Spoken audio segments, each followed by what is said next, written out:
Sadhguru, I wanted to know that when we are silent, still we feel that mind chattery, which always bothers us, and our thought always shifts back to past and future imaginations, which will not be any of output. How to get rid of it? A whole lot of thought about this thoughtlessness. Thoughtlessness, no mind, these kinds of terms have been propagated all over the place, and these terms have been badly misunderstood and made into all kinds of things, and people are striving how to stop my mind. It took millions of years of evolution to get a mind of this kind of capability, isn't it? Millions of years of tremendous amount of nature's work that today you have a mind of this kind of scope. And now you want to stop it. Why is it that you want to stop it? If your mind was constantly producing absolute pleasantness for you, would you think how to stop this mind? Would you? No. It's producing a lot of unpleasantness. That's why you're thinking of how to stop the mind. This is the first thing, wherever you go in the world, this has gone so much into people's mind. If you tell them you meditate, they say, but Sadhguru, I'm not able to stop my mind. I said that will happen only after you stop your kidneys, liver, heart. You stop all these things, then the mind will also stop. Do you want it to stop? No. Then why do you want the mind to stop? Why do you have such a horrible prejudice against the mind? You don't mind if your heart is beating, you can meditate. You don't mind if your liver is working, you can meditate. Your kidneys are functioning, you can meditate. If your brain functions, you can't meditate, what is the problem? You seem to have something against intelligence, isn't it? This is the conspiracy of the stupid against human intelligence, that to meditate means your brain must be frozen. No.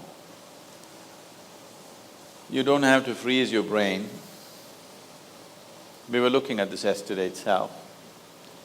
We will initiate you into Shambhavi. It's a simple process. There are many ways to do it. This is one simple way. But it's a powerful process. If you sit here, you will see your body is here, your mind is somewhere, who you are is somewhere else. Once there is a space between you and the mind, then what the mind is not doing, what the mind is doing is not even an issue. It is like you're stuck in the traffic jam. You're struggling through the traffic. That's one experience. Suppose you are either standing on Chamundi Hill or you're floating in a hot air balloon and look down at all the traffic. Very peacefully, traffic. Why? There's a distance, isn't it? When you're in it, traffic is a different experience. From really high up there, sitting in a hot air balloon, you look down, you can't even hear the sounds. Looks wonderful, traffic, isn't it? Yes or no? Because there's a distance. So once there's a distance between you and your mind's activity, mind is not a problem. Mind is a miracle, it is not a problem. And anyway, if thoughts are going continuously, if you're having a mental diarrhea, obviously you ate some bad food, isn't it? Yes. If you're having a physical diarrhea, you ate some bad food, isn't it? If you're having a mental diarrhea, you are obviously consumed something wrong.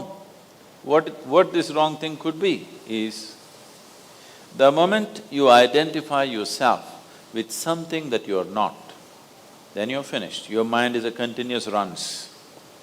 There is no other way. Do what you want, try as hard as you want, it is not going to stop.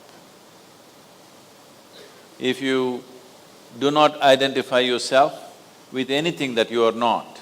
You know how to be with everything, you know how to use everything, but you're not identified with it, then you will see if you sit here, simply mind will be like this. If you want to use it, you can use it, otherwise it'll be like this.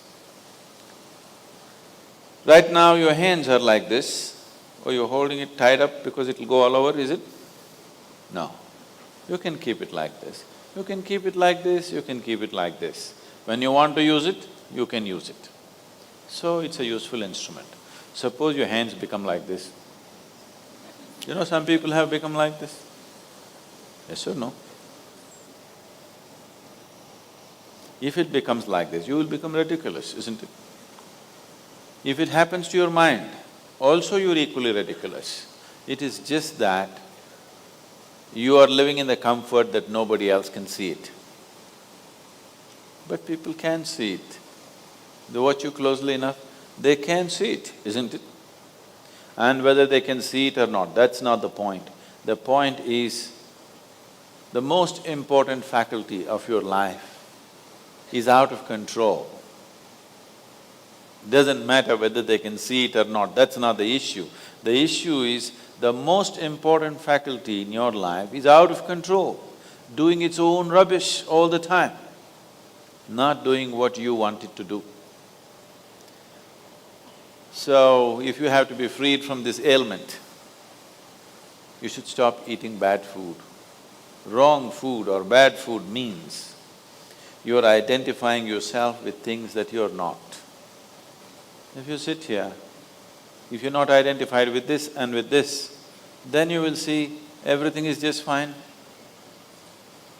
Then your mind will do what you want it to do. Otherwise, it will simply hang there, and that's how it should be. Mind should not be telling its own stories all the time. It should tell the story that you want it to tell, isn't it? Otherwise, it's quite a nuisance.